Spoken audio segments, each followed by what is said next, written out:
Hey guys, Dr. Morse, Injury Experts. So let's talk about one of the most polarizing players in the NFL.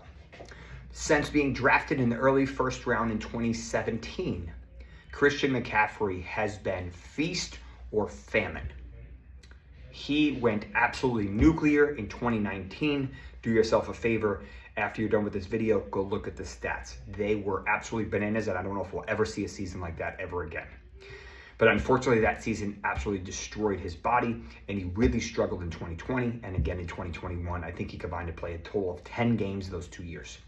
Smashed and came back strong in 22 and in 23. And then unfortunately, last year, we saw him really struggle with injuries. He came into the season with a calf issue, just like how we ended the previous season. And then we started to hear about the Achilles issue, and then eventually became a bilateral Achilles issue. And then he went to Germany, and then he missed the first 8 games of the season. And he screwed everyone that had drafted him super early, top 2, top 3, because of this. And then he ended up coming back, and he played, I think, 3 or 4 games, and he landed really hard on his knee, and he suffered what we call a PCL sprain, which is the ligament that holds the knee, kind of preventing it from going backwards. This is what Puka Nacua had. This is what Lamar Jackson had. The good news is that I'm not worried about it for this year. The bad news is he missed basically the rest of the year because of that. In my opinion, he is adamant that he's going to be healthy this year. He probably went above and beyond this past year because he wants to end his career on a good note. And I think we've already seen peak. I think we're starting to see the decline, but I think he has 1 to 2 more elite years in him.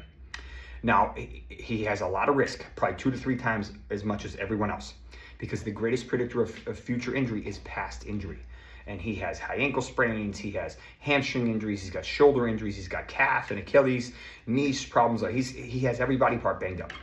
But you will not find a higher upside guy in a easiest schedule in the NFL from a fantasy perspective. Really no competition. Going to get 20 to 30 touches a game if they decide to do what they've always done. Elite wide receiver, elite as a receiver, and also an elite as a running back. He's available now in the second round, so you don't have to bite the bullet in the first round.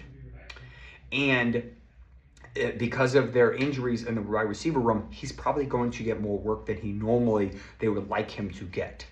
I'm not worried about the Achilles. I'm not worried about the knee. In my opinion, this is a go. I don't know if I would draft him in the first round because I have a couple guys I like over him. But in the late first round, early second round, I think that's an easy take. Obviously, there's a lot of risk involved, but if you're playing to win the game, this is a guy you do, especially if you're drafting an elite wide receiver or Bowers in the early first. You can come back and use CMC as your first round pick, as your first running back, and that would be a beautiful combo.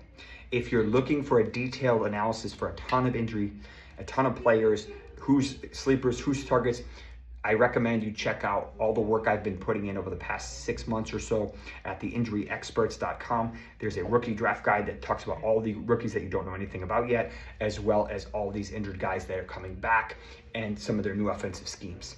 Everything will be available in the next 10 days. Check it out. Happy drafting. Take care.